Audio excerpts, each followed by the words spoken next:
Hello, everybody. Happy Monday. Good morning. Good morning, Ted. We're back. We are back. Talking about your thing. Yes. So yes, we teased it last week, worth. Now I think, Ted, we also touched on sometimes like how scary this is, and sometimes how when you're starting there's a lack of confidence. And I think that lack of confidence can make you sometimes undervalue yourself and not see yourself for your true worth and how amazing, incredible, and wonderful you are, because you have that like self-esteem issue, even if it's not in general in this little field. So do you want to talk, I don't know, about your experience going into this, or how you think people can overcome that?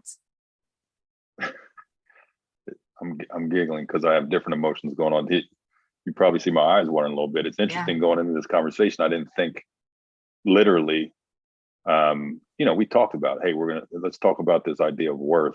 Mm-hmm. This is well, let me just say this. I feel emotion because I'm riddled with insecurity.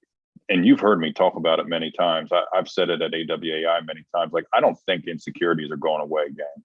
Mm-hmm. I don't. But I think what we can propose today is that we get pretty rooted in our worth, right? Particularly when it comes to business and the value that we bring in the space that we choose to put all this energy, effort, time, diversifying our skill set in. And I think that could outweigh the insecurities, because I can tell you, there's been a distinction for me in this idea of knowing your worth. I first set it up by saying to know your worth. I'm just stalled right now because the way you set it up, Jade. I do think you nailed it by this insecurity, which I think that I don't think everybody has insecurity. Mm-hmm. Everyone, even people that propose that, they do not, they have insecurity. Even to people who are talking to you on YouTube. Yeah, I'm riddled with insecurity. My wife would tell you that. My family would tell you that. People that know me the best will tell you that. But what I've learned, and I'll go back to something that we've talked about, that I think there's, the beginning of the first couple of years that I jumped off the ship, I didn't know my worth. I allowed my insecurities to blind me to the worth that I was bringing. Mm-hmm. And I didn't charge appropriately. I didn't get the gigs that I should have gotten because I played small, right? Mm-hmm. And so there's an important element to knowing your worth. Now, I think there's two things to this. I think there's an emotional side to knowing your worth, right? And I think there's also a practical side. And the practical side is you getting a little bit business savvy. Mm-hmm. And you starting to understand the worth that you bring to a business. Mm-hmm. And so, not a favor. You're not doing them a favor. If you're writing X, what kind of revenue could that generate? If it saved the chief financial officer, 12 hours of his time because he didn't have to write this piece on a website, what is that worth? Mm-hmm. Like, you have to become. And that is worth, right? Yes. And you need to learn how to charge for that and have people pay for it. And this isn't about being some savvy business owner. This is truly understanding your worth in the business place. Mm-hmm. And then also doing the self-work that you're worth as a human being and as a business person and all this other stuff. And what I would say, I add to that quickly, Ted. Sorry, I don't want to interrupt, but I think there's a third one. And then you got to actually put it out there and do it. It's, you know what I mean? That sometimes is another layer of the difficulty. Oh, it's knowing it and it's believing and then it's doing it. Is a whole nother. Well, I'm gonna throw out you nailed it. I'm gonna throw out fake numbers here, but I'll throw out they're fake, but they're like relative. Makes you know sense. What I mean? They're true. Yeah. When I first started to go into a business and hold a day-long retreat, seminar, whatever, $500, right? Yeah. Way under what people in my space are doing for their day, and da-da-da-da. And to your point of going out there and doing it, that's one of the hardest things. Part of the reason I wouldn't do it for the first couple of years is I was like, they're never going to pay me that kind of money because I'm not good enough, my insecurities, I'm not da-da-da-da. But then all of a sudden, when I got the gumption to go, hey, now you're going to pay me $2,500 for the day. And these are real like 4 or Yeah, you went 5x from what I one was to five. charging. Yeah, times It's, five. I Yeah, always call it, I went, yeah, big. yeah, And then the guy calls me 10 minutes later. He's like, I can't wait to engage with you. yeah. And I'm looking at my wife going, are you kidding me? Like, that's just what? Yeah, And those will be confidence boosters. But to Jade's point, I love that you added that. yeah, You have to do the work to understand. You have to do your homework and stuff, but you have to do the emotional piece. I knew what other people in my space were charging. And by the way, I still don't charge what other people in my space are charging. And I'm fine with that because I know where I'm you're going. in a comfortable spot. Yeah. Yeah, I know where I'm going. So that's not the point. But if I didn't do both the homework to know my worth and the emotional piece, I could have never done what you're talking about, which is take the big and see what happens. Now, here's the one thing, the little like side bit of coaching or a distinction that I'd make around this space. I am a true believer that the insecurities that we have, we'll get confidence boosters, whatever. But the big pivotal thing that changed for me in knowing my worth to a business, next to the doing my homework and understanding the value that I bring and all that, the distinction that was proved powerful for me was that it wasn't, I used to always worry about presenting myself. And some people may be in their way, like this whole cocky or arrogant, like, people tell you to be confident. And I was always worried. I never wanted to be that. But here's what the word that I'd throw out. Confidence has not been the most important thing for me. Conviction has. For me, convicted in my beliefs, convicted in my work, right? Do I really believe convictedly that what I'm bringing to a human being or an organization is of value?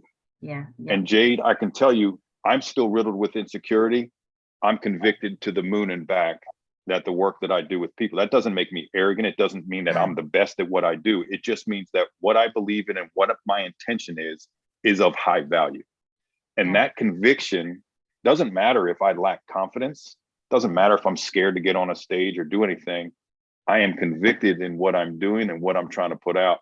And that has barreled me through so many things. Yeah, I love that.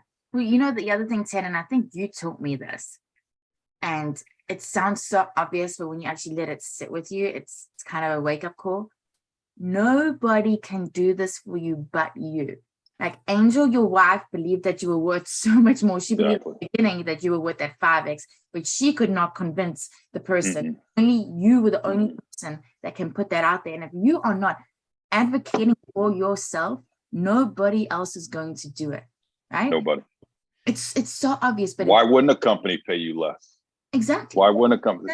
You're good, right? Yeah, and especially as a solopreneur, you have to give yourself the raises, right? Nobody is going to give you the raises but yourself, and it's scary, but it's so empowering when you realize that the only limitations are here. And honestly, Ted, the worst that could have happened was he would have said, like, no, this is our budget, like this is our amount. Can you do that, right? Like everybody's so scared to put that thing out there. Like, what is the worst that can happen on the other side? Is that somebody can say, no, that's not in my budget. And you work with somebody and listen, if that is also part of this, at least Bannon is somebody that you should look into. She is amazing. We have amazing free trainings, even from her in AWAI. She talks about negotiation and all that, Ted. But yeah, nobody is going to do it but you, just like how the work starts with you. You're bringing up, we could probably go for an hour today just off this one, because there's different tentacles to it. You're bringing up the whole, the negotiating and bringing in like, hey, this is what's in the budget. Now all these pieces of the puzzle that Jade and I are talking about, again, back to if you don't know where you're going, do you understand what kind of money do you want to make? Because the conversations you have with clients take on a completely different life to them when you're not. A lot of solopreneurs go in trying to squeeze every dollar out of every engagement versus going, I'm trying to make X. If I had 5 clients at X amount of money and I need to go find those clients because this is my goal.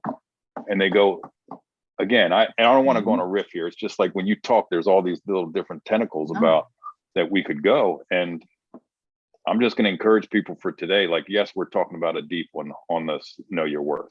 I think there's emotional. I think it's going to take being a student of business and really going out there and understanding your worth. And then, of course, you're going to have to do the emotional and practical work that Jade said, which is go out and do it. And then after that, what Jade is bringing in on the back end here, and then there's all the bringing in the stuff that we've talked about in the past, because you're going to be involved in conversations that involve negotiation. And are you going to be good with that? Or are you just going to sell your soul because you're insecure? Or maybe even take less money because it fits your business model. And that's fine too. There's so many options, Ted, right? It doesn't have to be one way. None of it has to be one way. But I think that I can't even explain how much your life changes once you know your worth, and you know how incredibly amazing you are. And how do I know you are? Because who are you not to be, right? I know, Ted, you have a poem about this that you love, but it's like, I've mentioned this in another one of our Jumpstarts. It's like, it takes so much just to be alive and to be created in whatever form you believe, that happens from whatever, but it takes so much. And yet here you are today, breathing, listening, doing. So that is how I know that you are worth it, by that simple baseline fact, right? So I don't know, Ted, do you want to let everybody in on our one of our favorite? Yeah, I have that poem with me. I'll just say this before I read it, that I think it's we got to figure out both sides of it. I think there's the one side that, I'm riddled with insecurity. And then there's another side that I never fully embraced my power. And some of that was rooted in, like, I never wanted to come across as arrogant. There have been times in my life, as much as I say I'm rooted in insecurity, that I'm behind. I'm like, dang, I nailed that. I'm good. Love that. But do we really embrace that? We've put in the work, we've studied, we've experienced, we've done all that. And then do we really embrace it? So I think there's two sides of this thing, which is this poem kind of hits both. But it's just that many people have probably heard this, but it's Our Deepest Fear by Marianne Williamson. And it just reads, our deepest fear is not that we are inadequate. Our deepest fear is that we are powerful beyond measure.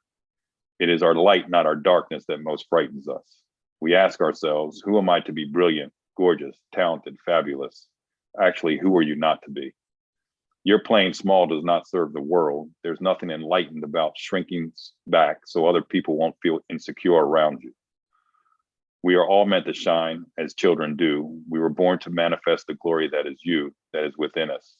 It's not just in some of us, it's in everyone. And as we let our own light shine, we unconsciously give the permission to do the same, other people permission to do the same. As we're liberated from our own fear, our presence automatically liberates others. And I always, when I read this poem, I draw attention to the last piece about liberating others, because it has been the most powerful lesson in my life, that when I do that, I always see it reciprocated. And I see it on, so both sides of this, when I'm courageous enough to express true emotion, we've talked about emotional intelligence in the past, whether I'm sad or whatever, it's often reciprocated. And when I decide to step into my power, I can see on the other side, people rise up. So if you are one of those people that says, hey, I'm out there trying to impact the world, this is not just about you. This is about the impact that you're going to be to the people that you partner it up with in your writing journey. Yeah. Truthfully. I fully co-sign. I fully agree. There's like bringing out your best, most amazing self is like such an act of power for the world, I could not believe in it more. I could not believe in it more. Huge. Well, what an awesome way to end. So everybody, I guess, Ted, we usually finish up with homework. What do you think we should finish up with today? It's like, it's hard to go out and say, no, you're worth it. I guess get clear, right, again, on what you can bring. Yeah, some of this all requires the slow, and I'm going to sound like a broken record with some of this, but I just don't want to lose. I never want these things I want people to understand that these are all tied. So, for example, I could easily say, hey, start doing your work. Like, what would you charge today? Right? And just blindly write down a number. What would you charge? Then go back and start doing some of your market research.